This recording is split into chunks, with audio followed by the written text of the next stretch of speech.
Take a moment. Close your eyes for just a second. Who in your life needs you to speak up? A friend? A sibling? A colleague? Someone you barely know but whose dignity could be defended by your voice? If this message resonated with you, don't keep it to yourself. Share it with a friend, a sibling, a parent, or even your community. You might give them courage, or be the courage they desperately needed. The power of change starts with conversation. Encourage discussion in your comments, in your messages, in your social circles. Let this moment become a ripple that reaches far beyond your screen. Tag someone who should hear this. Maybe you'll be their voice. Share this video in your story group or chat and ask, do we remain silent or do we protect dignity? Leave a comment. What's one thing you'll do when you see disrespect next time? Before starting this video, don't forget to like this video because it gives us a lot of strength to continue sharing beneficial content. And I invite you to subscribe to our channel and activate the notification bell to stay informed of our next publications on the Islamic faith. Share it with your loved ones and leave a comment to tell me what you think. Thank you and good video. Real-world stories happening now. Story 1. The family on the train platform. Europe, 2024. A Muslim family in Europe stands on a train platform. A father, a mother in hijab, and 2 small children. The father quietly spreads his jacket on the ground so he can pray the noon prayer. It's peaceful, until a man walking by spits near them and mutters, "Go pray in your own country."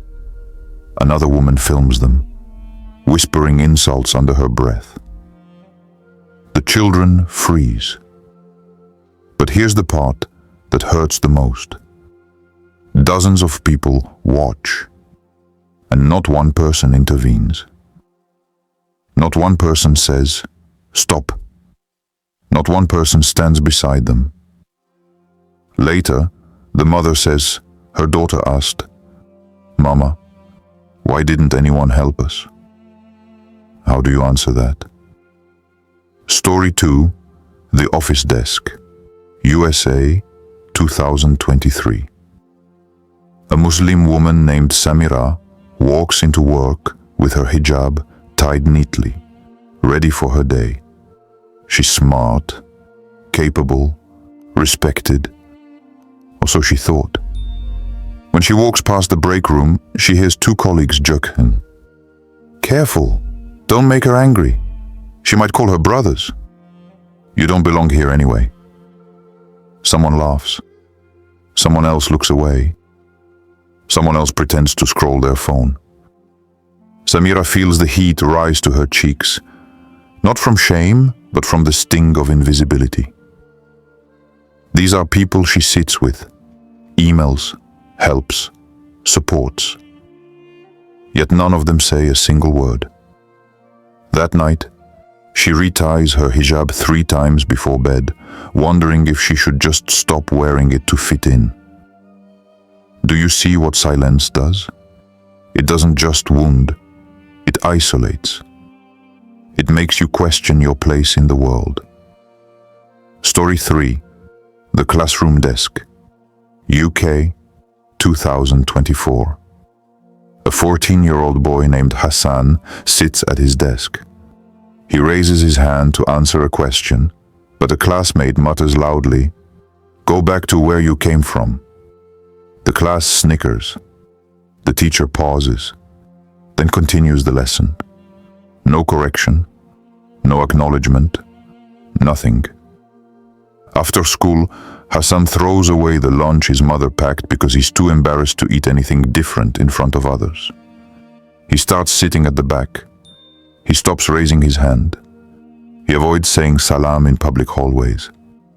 He begins to shrink into himself, the world teaching him that silence is the safest place. These aren't ancient stories. These aren't exaggerated. These are happening right now, in countries with laws, rights, and constitutions that promise equality, yet fail in the moments that matter most. The emotional consequences are heavy. Loneliness that settles in the bones, self-censoring that becomes second nature, fear that travels with you everywhere, to work, to school, to the grocery store, trauma that lingers long after the insult has faded. And the worst part is that many victims don't just lose trust in the harasser, they lose trust in the silent witnesses. Because silence says, you're on your own. You're not worth defending. You don't belong here. Can you imagine being a child hearing that, and no one says a word? If you had been in that room, would you stand up or walk away? Let this story move you. Your voice is not just yours, it's theirs too. In the comments below, share. Have you witnessed or experienced something like this? How did it feel when no one spoke up? If you were in that situation, would you want someone to defend you? Or do you think silence is safer? Quranic and prophetic stories. Let's turn to stories that have shaped the faith of millions for centuries. Stories that teach courage, dignity, and the responsibility to speak truth, even in the face of overwhelming opposition. Story 1. Prophet Yusuf. Joseph, Quran 12. Yusuf was a young man, betrayed by his own brothers, sold into slavery, and later falsely accused of a crime he did not commit. He could have remained silent, bitter and angry. He could have hidden in despair. But he did not. Yusuf maintained his dignity. He remained patient, wise, and just. Even in the darkness of the prison, he continued to uphold truth and morality. And Allah elevated him, turning his suffering into honor, injustice into triumph, and silence into an enduring lesson of patience and integrity. Ask yourself, if Yusuf had stayed silent, who would have believed in his dignity when the world called him a liar? Story 2. Prophet Musa, Moses. Musa faced Pharaoh, a tyrant who oppressed millions. He did not whisper. He did not pretend the injustice didn't exist. Musa spoke truth to power, boldly, courageously, and unwaveringly. He demanded justice, defended the oppressed, and became the instrument of liberation for his people. Musa's story reminds us that silence in the face of tyranny is not neutrality. It is complicity. Courage changes history. Story 3. The early Muslims. Consider the companions of the Prophet ﷺ in Mecca. Men and women mocked, persecuted, beaten, and humiliated simply for believing in truth. Yet they did not hide their faith. They did not quietly tolerate injustice. They defended truth, upheld dignity, and supported one another. Their solidarity transformed a small, persecuted group into a community that reshaped the world. Why this matters today? In Islam, dignity is sacred. Defending the oppressed is not just recommended. It is a moral responsibility. Your voice, when used to uphold truth and protect others, mirrors the courage of prophets and companions. Silence, on the other hand, allows injustice to grow, harms communities, and erodes your own spiritual strength. If Prophet Yusuf had stayed silent, who would have believed in his dignity when the world called him a liar? Musa did not whisper. He spoke truth to power, and his courage changed history. The companions did not hide their faith. They lived it, even in adversity. Which of these stories resonates most deeply with you? Yusuf's patience, Musa's courage, or the companions' solidarity? How do these stories challenge the way you think about speaking up in your daily life? Deeper analysis. why disrespect happens, and what stays in silence. Disrespect does not appear out of nowhere. It grows in fertile soil. Ignorance, stereotypes fueled by media, lack of interfaith understanding, and systemic bias. People mock, exclude, or harass others because they've been taught, subtly or openly, that it's acceptable. And in many cases, society silently approves by turning a blind eye. Why do so many people stay silent when they witness injustice? Some fear conflict. Some tell themselves, "It's not my place." Others worry about being labeled, judged, or ostracized. The bystander effect kicks in. We assume someone else will act, and in the end, no one does. Yet silence carries a cost, far greater than most realize. Spiritual cost. Turning away from the opportunity to uphold dignity and truth weakens the soul and distances us from the ethical principles Islam teaches. Social cost. Communities lose trust, cohesion, and a sense of safety. A culture of silence allows a harm to become normalized. Psychological cost. Victim internalize shame and oppression, while those who remain silent carry guilt and fear that quietly weighs on their conscience. Islam does not call us to be passive. It calls us to be awliya, protectors and allies. To defend our own dignity, yes, but also the dignity of others. Standing up for what is right is a spiritual act, a social responsibility, and a moral duty. Every time you choose silence, consider what you're allowing to flourish. Misunderstanding, harm, and injustice. Every time you choose courage, consider what you protect. A human soul, a child's confidence, a community's integrity.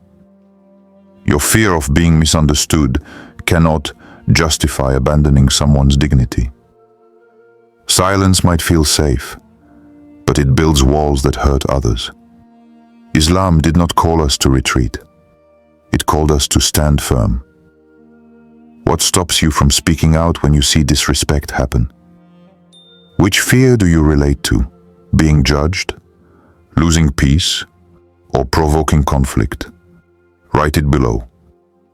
Call to action. What can you do? Now that we've seen the harm silence can cause, and the courage prophets, companions, and ordinary people have shown, it's time to turn awareness into action. 1. Educate yourself. Learn about Islam, its stories, and its values. Knowledge gives confidence. When you understand the principles of justice and dignity, your words carry weight. 2. Be a voice. When you hear disrespect, gently correct, question, or defend. You don't need to shout. Sometimes a single sentence is enough to stand up for truth. 3. Support victims. Reach out, offer solidarity. Let someone know they are not alone. Your presence can change their entire day, their entire life. 4. Use social media. Share stories, raise awareness, and create safe spaces. Amplify voices that are silenced. Even a post or a thoughtful comment can spark understanding and empathy. 5. Advocate. Join interfaith groups, community dialogues, or school and workplace initiatives. Advocacy turns moral responsibility into collective action. Always remember compassion, not aggression. Speak truth with wisdom, hikmah, not with anger or insult. Courage isn't about volume, it's about consistency and integrity.